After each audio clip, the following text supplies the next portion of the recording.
When the struggle is over, we shall wear the victor's crown. We shall wear the victor's crown. We shall wear the victor's crown. When the struggle is over, we shall wear the victor's crown in a new Uganda. Olutalo nga luwedde, tuliyambale ngule, tuliyambale ngule, tuliyambale ngule. Olutalo nga luwedde, tuliyambale ngule, tulivimba mu Uganda empya. Olugamba kululiwa, tulyajwale ekirunga, tulyajwale ekirunga, tulyajwale ekirunga. Olugamba kululawe, tulyajwale ekirunga, tushemererwe mu Uganda ensya. When the struggle is over, we shall wear the victor's crown. We shall wear the victor's crown. We shall wear the victor's crown. Struggle is over. We shall wear the victor's crown in a new Uganda.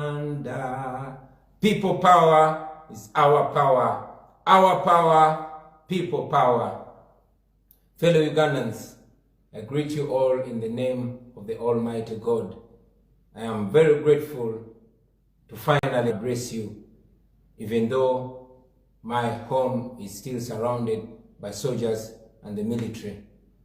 I am indeed under house arrest, and I continue to live through these indignities and this humiliation. But my spirit is very strong, and I hope you comrades out there are strong too. I'm indeed under illegal house arrest. I am strong though, because I'm aware of the trials and tribulations that those that came before us had to go through in their fight for freedom and democracy. I am further consoled by the constant reminder in me that what I'm going through today is nothing compared to what other comrades have had to go through for the past 3 years since we started the People Power movement. As all Ugandans know, ladies and gentlemen, many comrades are now dead. Many are in hospitals nursing wounds of torture, while very, very many are in prison for standing for what is right. We salute you, brothers, and you continue to be the reason why we don't give up, why we persevere on. Fellow Ugandans, today I stand before you to make my first address since the 14th day of January, when the people of Uganda went for elections. Which elections you all know that we won resoundingly. Which elections General Museveni, together with Mr. Byabakama and other machinations of state, mainly the military, rigged with impunity, and which is the reason why I am under house arrest today. I must state right from the beginning, ladies and gentlemen, that we went into this election knowing the nature of regime that we are dealing with. However, we went into this election having our confidence in the people of Uganda. Our confidence was indeed the trust that we had and still have in the power of the people of Uganda and their ability to assert their voices. And they indeed asserted their voices. All of us had and failed their voices. Like many dictators, Museveni organizes elections in order to pay lip service to democracy and to try to buy legitimacy from the world, especially the outside world. So this time he was determined to take the nation through the same old ritual. But unfortunately, he gravely miscalculated this time around. The question we have been getting from some people has always been, why participate in an election that we know has already been rigged? We participated in this election, like I've always been saying to the people of Uganda, because we have the confidence in the power of the people of Uganda. We participated in this election because we believe that the people of Uganda can speak loud and clear. We saw they spoke. So today, ladies and gentlemen, I stand before you to thank you for turning out in unprecedented numbers, and yes, for voting for change. Mr. Byabakama and his electoral commission are still struggling to downplay the turn-up of the people of Uganda for elections. But even a blind person can see that this had not happened before. The turn-up was massive, and yes, people voted for change. They voted for the National Unity Platform and myself to lead them to turn a new page, to lead them into a new Uganda, to lead them into a country where we have to end the indignity and the pain of dictatorship that they've had to deal with for the last 35 years. I want to thank you, ladies and gentlemen, because you did that. You voted for change. You voted for us. We know that, and we indeed appreciate that. Let me also appreciate my fellow presidential candidates for putting their foot forward, but most importantly, for rejecting the Museveni fraud. Therefore, fellow citizens, with a heart so grateful and with so much confidence, the confidence that you gave us when you chose the National Unity Platform and when you chose me to be your leader in the new Uganda. Unfortunately, yet again, General Museveni committed a coup against the Constitution and against the people of Uganda. By 6 p.m. on the day of voting, it was very clear across the country that despite the rigging, despite the widespread irregularities, Museveni was defeated resoundingly. From the east to the west, from the north to the south and central, it was very, very clear that the people of Uganda had rejected the Museveni dictatorship and they had chosen a new Uganda. Unfortunately, Museveni is such a poor student of history, including his own history. In a book titled Mission to Freedom, written by himself, Museveni justified his decision to go to the bush and wage a violent war as follows. He said, and I quote, "In December 1980, Ugandans went to the polls. By late afternoon on December 11th, it was clear that UPC and Obote were headed for a resounding defeat. In spite of all the rigging that he had done earlier, it was clear that the UPC was losing. They had rigged right from the start, right from the stages of registration of voters, nomination of candidates, demarcation of electoral boundaries, etc. The UPC was seized with panic. Paulo Muwanga took over the powers of the Electoral Commission. The following day, 12 December 1980, using their control of the national radio, the army, the police, and other state machinery, and backed by the Tanzanian government, Obote and Muwanga announced their coup. Once again, a minority unpopular clique was imposed on the people of Uganda, leaving them with no option but to take up arms in defense of their democratic rights. This was Museveni speaking. This was him. And we are here yet again. Just replace the actors, remove the others, put Museveni, Byabakama, and the like, and it will become alive again. Throughout the campaign period, ladies and gentlemen, people of Uganda generally, and more particularly, my supporters and myself endured untold suffering, torture, degrading and inhuman treatment, and all this was on the orders of General Museveni. This included, but not limited to, the dark days of the 18th and 19th of November, where more than 100 innocent, unarmed citizens of Uganda were murdered. General Museveni would later brag about these cold murders. And his executioner, General Tumwine, indeed said that they were ready to kill some more. He said, comply, comply, comply. Cooperate, cooperate, cooperate. Those were his words. He indeed went ahead and said the police has a right to murder citizens. I'm very glad that all this has gone on record, not just by me, but by the entire world. Fellow citizens, when I was nominated to run for president, I informed the nation that this was not just a mere election.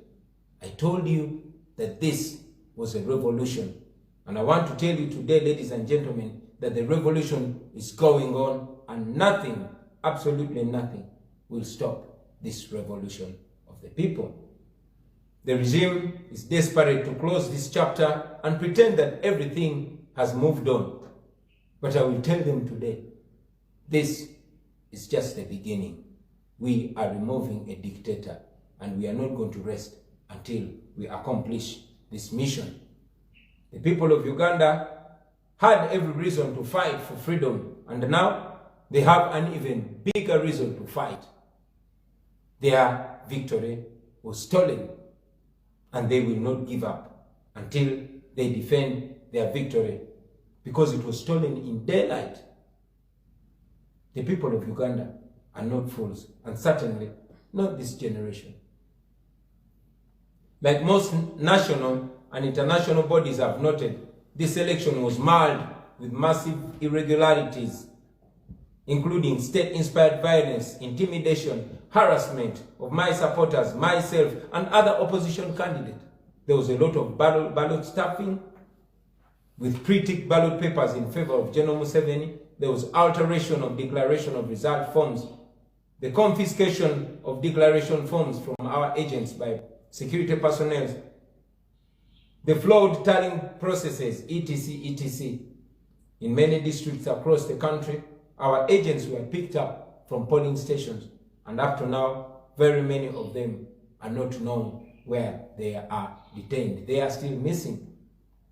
Amidst all this, General Museveni switched off the internet, and he ordered the local media not to broadcast the incidences of irregularities and incidences of human rights violations, and to complete all their immoral scheme and to cover up all this evil. They immediately placed me under house arrest.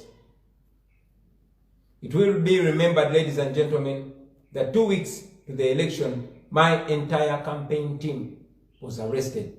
They were all rounded up in Kalangala Islands, including myself. But for me, they placed me into a military chopper, airlifted me, and detained me right here in my house. Everybody else was taken and detained. 49 of these were charged in a military court, and they were remanded. These people include Twaha Ali, also known as Nubian Lee, my long-term singing partner and my closest friend. They include Daniel Oyerot, also known as Producer Dan Magic, my music producer. They include Sebufu Edward, also known as Eddie Mutwe, my personal bodyguard and close friend for very many years. They include Agaba Anthony, also known as Bobi Young. They include Ntege William, also known as Chuma Chayesu, one of our security team members. They include Muyuche Lukman, also known as Kampala Lukman, the official photographer of the National Unity Platform. They include Muden Tambi, a professional boxer and my personal coach who was treating me and taking me through the morning drills on the campaign trail. They include my young brother, Nyanzi William, also known as Mbogo. They include our good friend, known as Shukiwa Bobi. They include Naja Sheriff, also known as Don Sheriff, my personal assistant. They include Rachel Akiki, Nansove Safina, Mwanga James, Namwanje Jamila, Semakula Hassan, Chalimpa Kenny, and Chalimpa turned 18 while in prison. They include Nsubuga Muhammad, Matovu Adam, Tamale Ibra, Kafoko Stanley, also known as Kistan, Chivumbi Achireo, Nyanzi Kadu Ismail, Manga Muzafaru, Chivumbi Robert, also known, and this one is a comedian with the Mighty Family. So you can imagine what these people are doing to the artists. They include Obicho Bone, Sechiranda Samson, also known as Giant. They include Brian Damulira, also known as Museveni Must Go, Katumba Robert, Namubiru Fatuma, Namuimba Joy, also known as Joy Strong, the one who was heading our first aid team. She was a nurse working as a health worker on our campaign team, and also including Tumushemerirwe Monica. They took Lutaya Oliver, Mpanga Charles, Chabagu Gosera, also known as Pimpa Productions. This one was our videographer, and he was in charge of all the videographics on our campaign trail. They include Mutalia Godfrey, Musisi Benedict, Kalyango Baker, Mukasa Hussein, also known as Oshe. This is Chairman Nyanzi's son. They include Seninde John Bosco, Muganga Isma, Tamale Fahad, Murusha Bashir, and Onzima Geoffrey, also known as Tawa. I must also mention, ladies and gentlemen, that many of our colleagues have been picked up from the houses in the neighborhood. My neighbor here, my brother-in-law, my wife's cousin, Dule David Wanika, also known as Selector David. He was picked up by the military 2 days to the election, and up to now, we don't know his whereabouts. Over 3,000 supporters of the NUP were picked up by security, and up to now, the whereabouts of most of them are still unknown.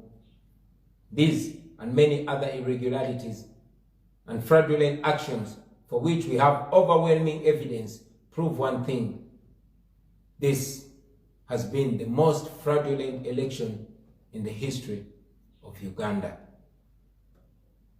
It is certainly 10 times, of course, more fraudulent than the 1980 election, which Museveni hinged on to go to the bush and start a war which claimed more than 500,000 of the people of Uganda, our people. What happened, I must say, on the 14th of January is an insult. It is an insult to the memory of those that paid the ultimate price in the pursuit of freedom and democracy in Uganda. It is a mockery to democracy.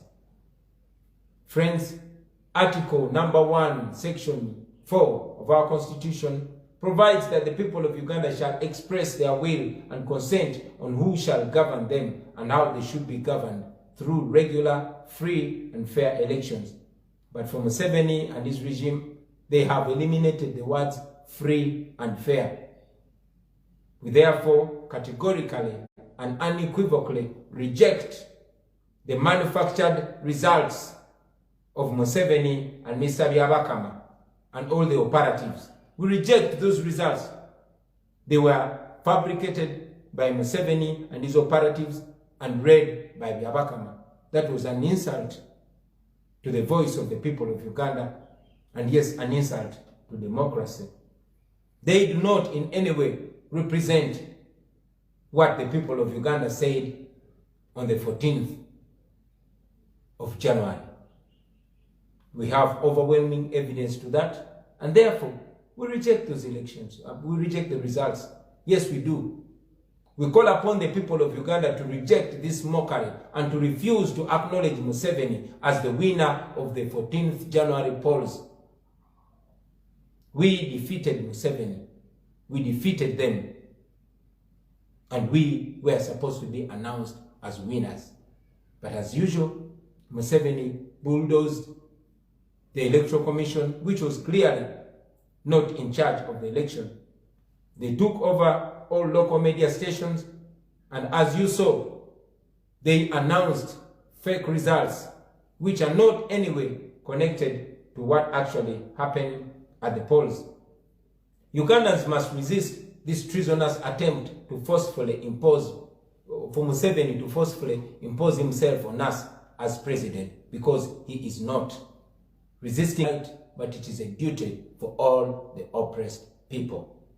It is a duty that we must carry out. So I call upon all the people of Uganda, I encourage you to all of you use non-violent and legal means and ideas at your disposal to ensure that we engage in this fight for complete freedom. We have always said that people power is our power. The stolen votes belong to the people of Uganda.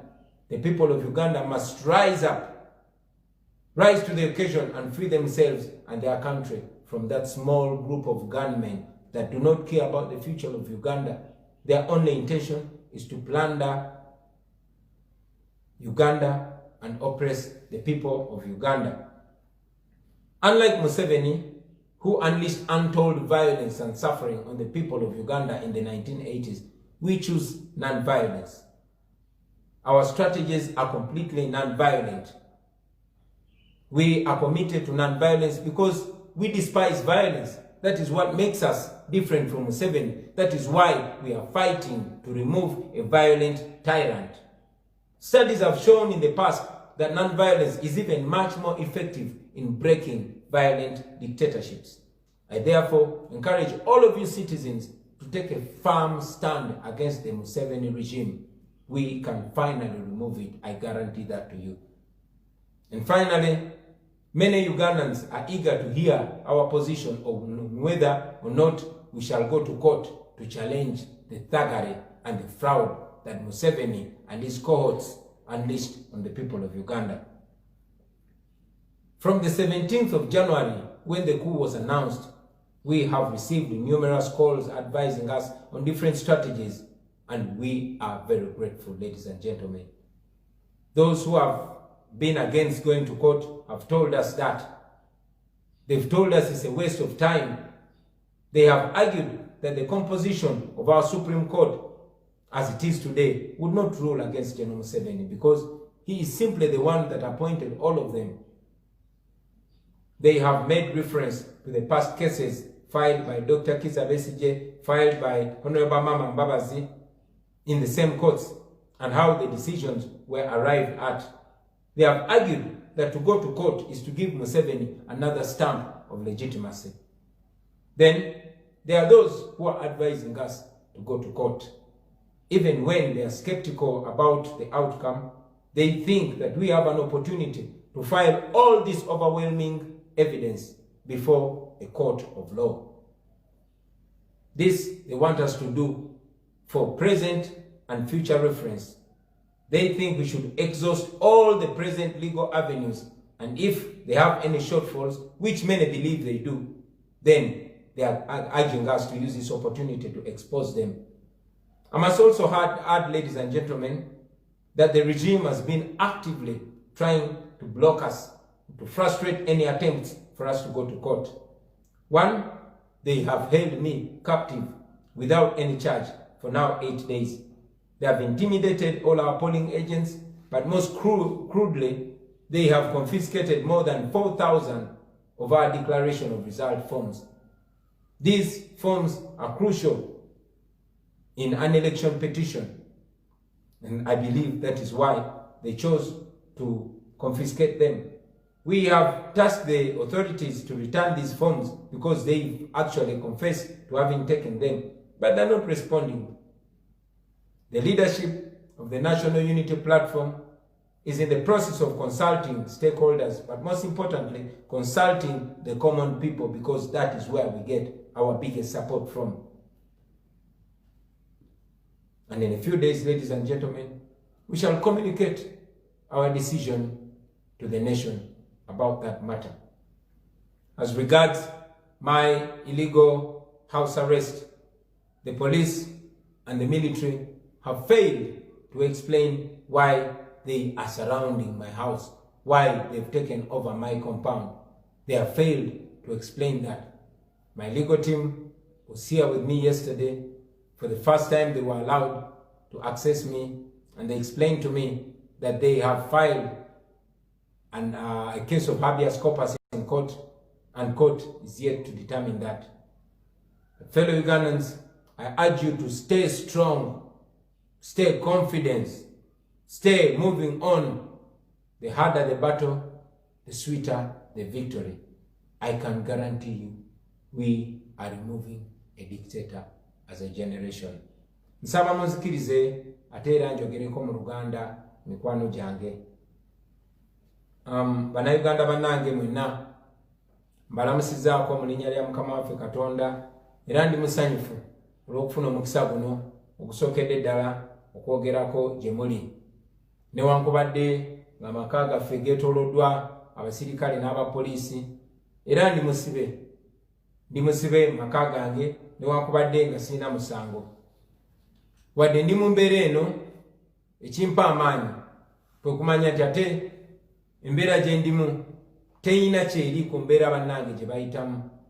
Munajjukira nti kuva emyaka 3 egiyise bwe twatandikira People Power Movement, bannayuganda bangi basibiddwa, bangi bakubiddwa, bangi battiddwa.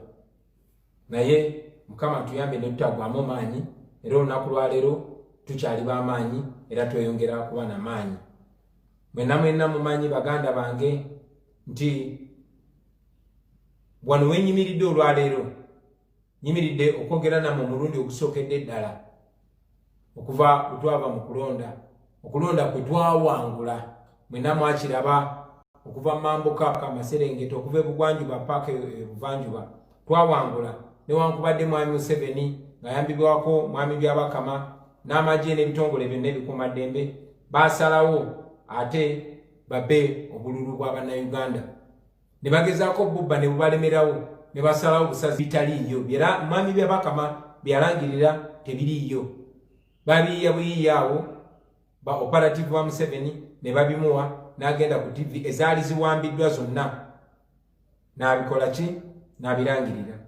Twongera obbiwakanya kubanga bikyamu, era kubanga kye bakola kikyamu. Yensonga lwaki ndi musibe olunaku lwa leero. Nyina okubategeeza bannayuganda nti twakyogererawo mu ntandikwa nti tetwagenda mu kulonda kuno nga tumanyi nti abantu betukolagana nabo bantu batuufu. Twagenda mu kulonda kuno ng'obwesige bwaffe tubutadde mu bannayuganda, nga tumanyi nti bannayuganda basobola okuvaayo ne basitula eddoboozi lyabwe, era mwavaayo bassebo ne bannyabo ne musitula eddoboozi lyammwe ne tuwangulira ku level ya waggulu nnyo. Newankubadde mwami Museveni okufaananako ne bannakyemalira abalala bemuze mulaba Babashiru, Baraka n'abalala bateekateeka okulonda naye nga bakolanga kazannyo kugezaako kugyawo buswavu obwabwe pozi ne mu mawanga gatwetoolodde balage ensi tewabeerayo okulonda ewaabwe. Mwalaba Hosni Mubaraka, mwalaba Bashiri nti wali wakayita omwaka gumu nga kwe yayita okulonda ewaabwe kubadde wangulidde oba nga yarangiridde nti awangulidde ku bitundu 9, wayita omwaka gumu gwokka Abasudaani ne bamuggyako. N'olw'ensonga eyo mwami Museveni ku mulundi guno yabala bubi nnyo, era teyamanya nti oba oliawo generation gyagenda okufeesinga si eri eyiye. Mwalinga mubuuza ekibuuzo ti lwaki twagenda mu kulonda nga tumanyi ti obululu bajja bubba. Mwami Museveni ebikuntu byakola tebibadde nga bipya, era kuviira ddala mu campaign mwalaba ettemu lye baakolanga, mwalaba poliisi bwe yakozesebwanga obumenyi bw'amateeka, n'ebyo byonna byalina okuyamba abannayuganda okulaba ekifaananyi ekituufu ekya mwami Museveni, n'ensi yonna okulaba Museveni yaani gwe baalinga bawuliriza. Kyasanyu ti byonna mwabiraba abassebo ne bannyabo. N'olw'ensonga eyo nyimiridde wano okubategeeza nti ffe twagaana ebyo bye bagamba nti byava mu kulonda. Mwami Museveni bye yafumbafumba n'abasirikale be ne ba operative be ne babikwasa mwami Byabakama. Mwami Byabakama najja nabirangirira ku TV. Tukakasa nti biina we bikwataganira nabyava mu kulonda kubanga tulina evidence, tulina obukakafu, tulina declaration forms, newankubadde ezimu baziwambyeko naye ze tulina zimala okulaga nti mwami Museveni twamuwangulira ddala. mulaba zi videos ez'enjawulo eziraga abasirikale nga batikinga obululu, eziraga abasirikale nga bateekamu obululu. Ate tumanyi nti amasimu mangi ag'abantu ge bawamba, ba agenti baffe bangi babagoba abalala ne babasiba, bangi ne babagaana okulondoola ebigenda mu maaso mu kulonda. Naye ate era mukimanyi nti ebitundu bingi nnyo abantu tebasobola kulonda kubanga basanga ebokisi zajjudde dda era nga abasirikale babagamba tibabalondedde dda. N'olw'ensonga eyo basebo ne bannyabo tuwakanya ebyo byonna bibagamba nti byava mu kulonda. Bifu, bikyamu, tebirina bikwataganira na kulonda na byava mu kulonda era byali biyiyirize. Tubisambajja era tukunga mwenna bannayuganda obutakkiriza ebyo mwami byabakama byeyalangirira kubanga tebirina bifaanaganira na biki ebyali mu kulonda. Tulina obukakafu bonna era ku kiseera ekituufu bwe bwetagisiza tujja bujjayo kubanga tubwina. Tukunga nammwe bannayuganda mwenna okwesamba mwami Museveni n'okuwakanya okutwesibako okwayagala otwesibako nga pulezidenti kubanga tetumulondangako. Bannayuganda bagenda okulonda ne balonda National Unity Platform, nange kamwa koogera okubakulembera okubatwala mu Uganda empya. Ekyo mwami Museveni kyeyakola ne mwami byabakama bakiyita kudita. Yawamba constitution, yawamba obuyinza bw'abantu era kigenda kwetagisa mwe bannayuganda mwennyini okwerwanako. N'olw'ensonga eyo njagala obbakunga mwenna nga mukozesa amakubo agatali ga violence oba agatali ga kuyiwa musaayi, nga mukozesa amakubo agakkirizibwa amateeka, mbasaba buli omu kyasobola okukola nga kiri mu mateeka nga tekiri violent. Obuyinza buli eri mmwe, obuyinza buli eri mmwe basebo ne bannyabo. Nalabyeko nga abasirikale abapoliisi nga bagamba nti Bobi Wine ayina okuvaayo n'agamba abantu tebeekalakasa. Sikinetagisa kugamba abantu kwekalakasa. Bannayuganda bamanyi nti ddembe lyabwe okwekalakasa mu ddembe. Bannayuganda bakimanyi era tekinetagisa nze kubagamba kubanga bakimanyi nti eryo ddembe lyabwe. Ndi just omu ku bannayuganda bwe balonda obbakulembera mwami Museveni n'akola obumenyi bw'amateeka nga bw'abadde ng'akola. Era njagala obbajjukiza bannayuganda nti temuba na musango gwe muba mukoze bwe mwekalakasa mu ddembe nga temumenye mateeka nga temuyiye musaayi. Eryo ddembe lyammwe libaweebwa Katonda ne likakasibwa ssemateeka. Ensonga endala abasebo ne bannyabo gye njagadde okwogerako. Oluvannyuma lw'okubba buno obululu, mwami Museveni kyongedde tulaga nti tayiga mu byafaayo. Mu kitabo kye bayita Mission to Freedom nga kyawandiikibwa Museveni ne banne, yayogera ebigambo bino wammanga.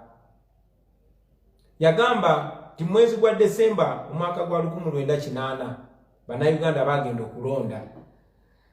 Olweggulo lwa Desemba nga 11 kyali kimaze okweyoleka nti UPC n'Obote bawanguddwa era bawanguddwa bubi nnyo.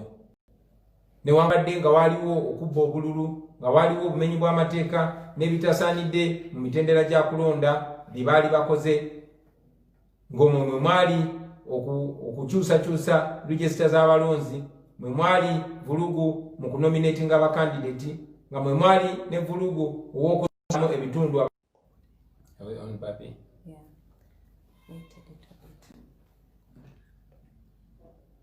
Is it running? I want to make sure we are live. Are we finally on, Bobi? Yeah. Great. Because mbadde ndi mukwogera Luganda. Yes, sir. Yeah. Banange tusaba mu gume naffe ndowooza internet yaffe bakikyankalanya.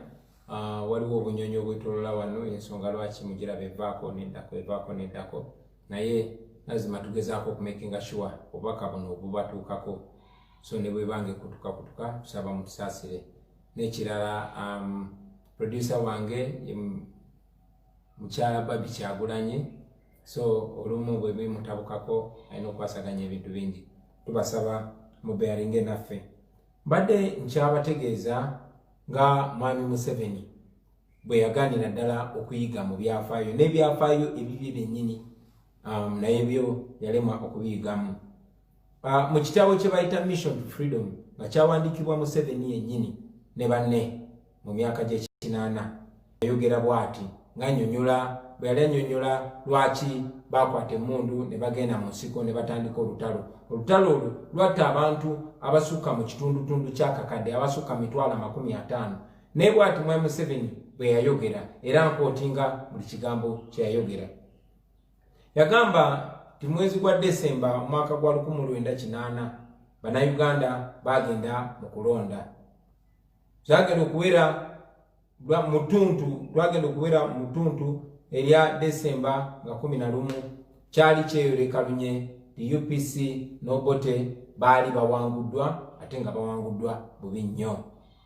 Newankubadde waliwo okubba kungi, waliwo vulugu mungi eyali mu kuwandiisa abalonzi, eyali mu nomination y'abakandidate, vulugu mungi eyali mu kusala ebitundu oba boundaries z'okulonda, baali bawanguddwa. Era nga bwe twawangudde Mwami Museveni oluvannyuma lw'obuvuyo bwonna obubadde bugenda mu maaso.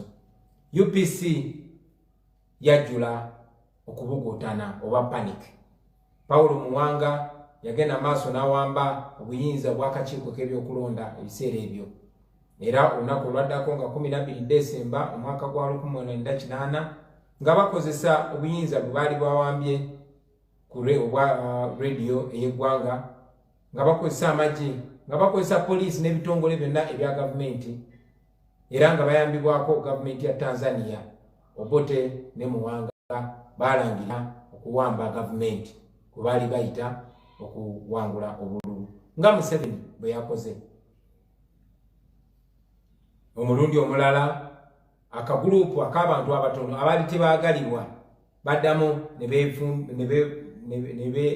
ne beefunvubiza ku Bannayuganda, era baali tebabalekedde chance ndala yonna okujjako okukwata emmundu okugenda okulwanirira eddembe lyabwe eribaweebwa ssemateeka. Oyo ye Museveni bwe yayogera ng'ali ku myaka gyange. Oyo ye Museveni bwe yayogera mu myaka gy'ekinaana.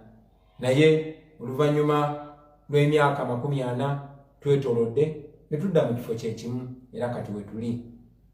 Gwe bw'okwata bukwasi n'ojjawo amannya g'abali agaaliwo n'oteekawo erya Museveni n'oteekawo ery'Abakama n'abalala bonna be bakozesa, ojja kulaba ng'ekifaananyi kyekimu. Mujjukira nti mu kampeyini monna Bannayuganda bangi nakusingira ddala abawagizi baffe nange kennyini ne bannaffe aba opposition tuyise mu mbeera ey'okutulugunyizibwa.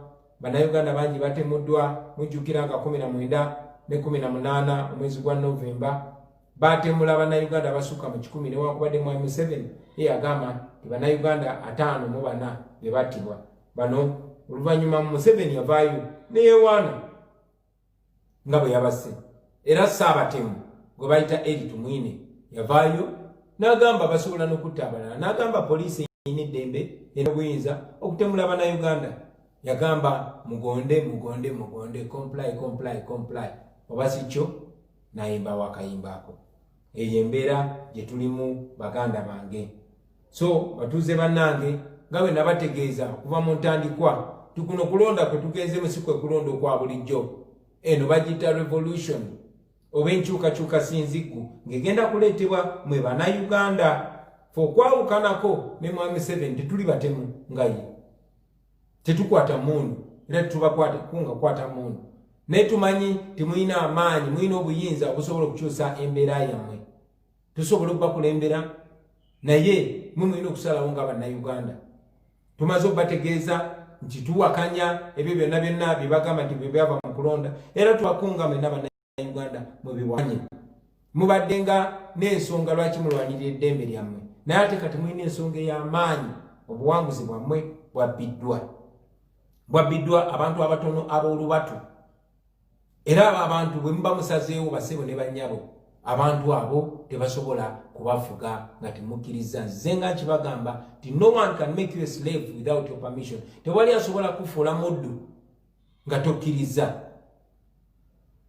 olw'obumenyi bw'amateeka bakoze nze bansibidde waka balowooza nze bannayuganda naye tuli miliyoni 45 basebo ne bannyabo tuli miliyoni 45 era njagala obbakunga mwenna abali eyo buli omu kyasobola okukola n'amagezi gasobola okuleeta agakozese mwenna muli bakulembeze. You are the generals and you are the soldiers. Kasambanga buli kyemukola kiri mu mateeka, kasamubanga kyemukola kiri non-violent, eryo ddembe lyammwe. Nalabye abapoliisi bagamba nti Bobi Wine okumuta ayina okusooka n'agamba abantu baleme kwekalakaasa. N'agamba tagenda gamba abantu kwekalakaasa. Abantu setaaga bagamba kwekalakaasa. Bakimanyi ti ddembe lyabwe okwekalakaasa. Naddala kasaba yange beekalakaasa mu ddembe nga tebamenya mateeka. Ensonga endala basebo ne bannyabo gye badde batubuuzaako eyo. Bangi bannaffe beebuuza nti kiki tugenda okuzaako, tugenda genda mu kkooti oba tetugenda mu kkooti. Mbadde nfuna ebirowoozo bingi nnyo okuva mu bannaffe kuba buli kye tukola kiva mu bantu. Bangi abakkiririza mugenda abatakkiriziganya na kyakugenda mu kkooti nga batutegeeza nti okukuba kumala budde kubanga abalamuzi bonna aba kkooti enkulu bonna tewali asobola kuwakanya Mwami Museveni. Bonna Mwami Museveni yabawa emirimu, bonna bakozi be, n'olw'ensonga eyo tebajja kusala mazima. Era ne bategeeza ekyaliwo Dr. Besigye bwe yagenda mu kkooti n'ekyaliwo Mama Mbabazi bwe yagenda mu kkooti. N'olw'ensonga eyo ne batugamba kiba kyakumala budde bwe tugenda mu kkooti tubanga abalaze Mwami Museveni tutumuwadde sitampu eya legitimacy oba ey'okugamba ti ne mu kkooti tugenzeeyo. Naye ate wabaawo n'abalala nga bagamba nti ku bujulizi bwe tulina obungi kikulu nnyo okubutwala ne tubuteeka mu kkooti ekkirizibwa mu mateeka. Newankubadde balina okubuusabuusa mu kkooti eyo bagamba nti okubuusabuusa kwonna okubaddewo ensiko ekulabe kuba kati ensi etunuulidde ensonga eno. Ensiko bannange engeri gyesobola kufuluma bali mu kwebuuza mu bantu naddala abantu ba bulijjo era basebo ne bannyabo. Mu bbanga tono tujja kujja tubategeeze kiki kye tugenda okuzzaako. Njagala okwogera nga maliriza ku bannanga bali mu makomera omuli Nubian Lee munywanyi wange, omuli producer Dan Magic, omuli Eddie Mutwe, omuli Bobi Yanga, omuli Chuma Cha Yesu, omuli Kampala Lukman, omuli Coach Mude Ntambi, omuli Williams Nyanzi oba gwe bayita Mbogo, omuli Nadia Sheriff personal assistant wange, Chuki wa Bobi, Rachel Akiki, Nansobe Savina, Namwanje Jamila, Semakula Hassan, Charlie Mpakeni Onono nga yali mwana muto wa myaka 17 18 yajiwereza mukomera. Omuli Kivumbi Achirewo, Nyanzi Kadu Ismaili, Muzafaru Muwanga, Kivumbi Roger, Onunga comedian wa Mighty Family. Omuli baganda baffe bangi nnyo abakwatibwa ne basibibwa. Omuli Kyabagu Gesera, abangi gumuyita Pimpa Productions. Omuli Joyce oba Joyce Strong, bonna bano nga bali campaign team yaffe naye nga babasiba mu komera ne babatwala ne mu kkooti y'amagye babakwata balinange ze tebazigulako musango naye bo babateekako musango gwakusanga na mmundu. Njagala okwogera ku mukoddomi wange ono nga kizibwe wa Babi gwe bayita Lule David Bwanika, abangi gwe mumanyi nga Selector David, eyawambibwa neiba wange wano yawambibwa ngibula ennaku 2 ogenda mu kulonda. Abasirikale bajja ne bamuwamba okuva ewuwe ngiro okuva kwolwo tetuddangamu kumuwuliza, tetumanyi waje bamusibira.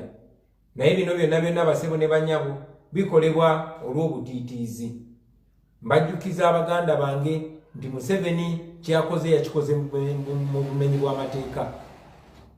Buvunaanyizibwa bwaffe ffenna bannayuganda okulwanirira eddembe lyaffe kasita tukikola nga tukiyita mu mateeka. N'olw'ensonga eyo mbategeeza nti tebinaggwa wabula bitandika butandisi.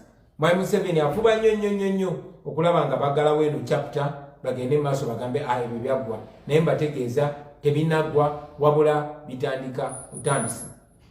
Njagala obbazaamu amaanyi mwenna mikwano gyange nti nze ndi mugumu kubanga mmanyi nti mwebeereramu nga bannayuganda. Ndi mugumu kuba mmanyi nti mwatuwa obwesige. nenjagala okubasaba nammwe byonna gye muli mwebereremu. Njagala okubasaba mwagale ensi yammwe ate musigale nga muli bagumu. Gye tukoma okunyigirizibwa, gye tugenda okoma okunyumirwa obuwanguzi bwaffe. Mulimu gwa buli munnayuganda okusitukiramu okuwanirira ssemateeka, mulimu gwa buli munnayuganda okulwanirira eddembe lye, era nga ekiseera kye kino basebo ne banyabo. Njagala nnyo okubeebaza olw'obuwagizi, okubeebaza olw'okuvaayo ne mulonda ate ne mulonda enkyukakyuka. Njagala okwebaza bannange bwe twali twesimbyewo olw'okwesoolayo ne beesimbawo, naye okusingira ddala olwa okuwakanya ebyo Mwami Museveni byali agezaako okukola. Nja kuba nfuba okozesa buli mukisa okwogerako nammwe basebo ne bannyabo, naye musigale nga muli bagumu, musigale nga muli confident. Katonda ali naffe, amateeka agali naffe, n'okusingira ddala tumanyi ti bannayuganda bali naffe. Mwebale nnyo, mwebalire ddala kumpuliriza. Njagala okubasaba mutufollowing ku Facebook, kuba kakati y'engeri yokka gye tusobola okuwuliziganya nammwe, kubanga bingi nnyo bye twagala obagamba bye tumanyi bye batasobola kukkiriza kuyita ku mpewo za wano nga radio ne TV. Tujja kusala amagezi gonna okubanga tubatuukako basebo ne bannyabo. Musigale nga muli bagumu, twawangula obuwanguzi bwaffe. Mwami Museveni yeewaŋŋamya bwewaŋŋamya mweyo entebe, naye njagala okubategeeza nti mu bbanga eritali lya wala tugenda kufuna eddembe lyaffe ku lwa Katonda n'ensi yaffe. Olutalo nga luwedde tuliyambale ngule, tuliyambale ngule, tuliyambale ngule. Olutalo nga luwedde tuliyambale ngule, tulivimba mu Uganda empya. When the struggle is over, we shall wear the victor's crown. We shall wear the victor's crown. We shall wear the victor's crown. When the struggle is over, we shall wear the victor's crown in the new Uganda. People power, our power. Our power, people power. Thank you very much, ladies and gentlemen. Musibye mutyo banyabo ne basiba abatuuliriza. Kino kintu emikulu egikoza amawulire gaffe ag'olunaku olw'olwaleero. Gye bungeredde ng'omwami Kyagulanyi Ssentamu gwe mumanyi obulungi nga Bobi Wine ng'awangudde akalulu.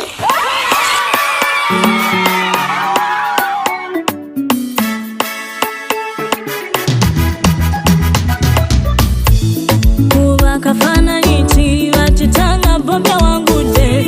Abalwadde bakaba nga tuli masanyu n'okujaguza. Kuba kafaananyi kiriba kitya Kyagulanyi ng'alayizibwa. Mu kisaawe ekkolo n'omulanda wa Kabaka awanise omukono alayira. Kuba kafaananyi kiriba kitanga Bobi ofuga. Naseti hawuse tudde kamotaayi gwadumira. Kuba kafaananyi kiriba kitanga jjajja tusiibula. Kimutima mulungi balekedde Bobi abavubuka mwefuge. Amazima walayi kigenda bakitanga Uganda tugondera. Kane woba mugeto obeera ngali musese bunayira. Kana akaseera tetumala biseera tuteeke mu ntebe omubanda. Atuzimbira Uganda teredde ntendengewo kitiibwa omutanda. Kuno kulonda kuna muchezo tukanudda masama kambwe. Zimusanza ategese okubba akalulu ajayita nnyina muzala. Kuno kulonda aba people power tukanudda masama kambwe. Tumulinza ategese okubba akalulu ajalaba ddala ekituvaamu. Kana akaseera tetumala biseera tuteeke mu ntebe omubanda. Atuzimbira Uganda teredde ntendengewo kitiibwa omutanda. Kuba akafaananyi kiriba kitanga Bobi afuga. Nga Uganda ekyuse eriri masanyu nakweyagala. Kuba akafaananyi kiriba kitya Kyagulanyi ng'alayizibwa. Mu kisaawe ekkolo n'omulanda wa Kabaka awanise omukono alayira. Kuba akafaananyi kiriba kitanga Bobi ofuga. Naseti hawuse tudde kamotaayi gwadumira. Kuba akafaananyi kiriba kitanga jjajja tusiibula.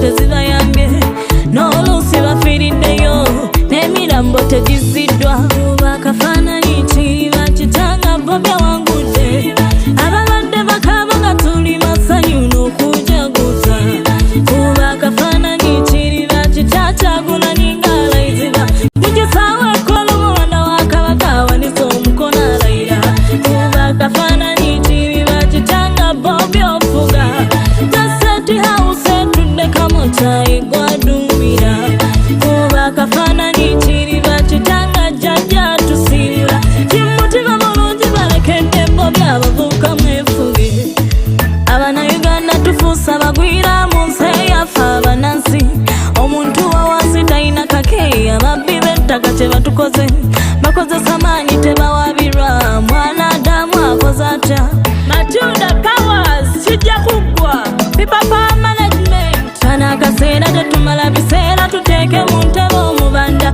atuzimbira Uganda teredde ntende ng'ewe kitiibwa omutanda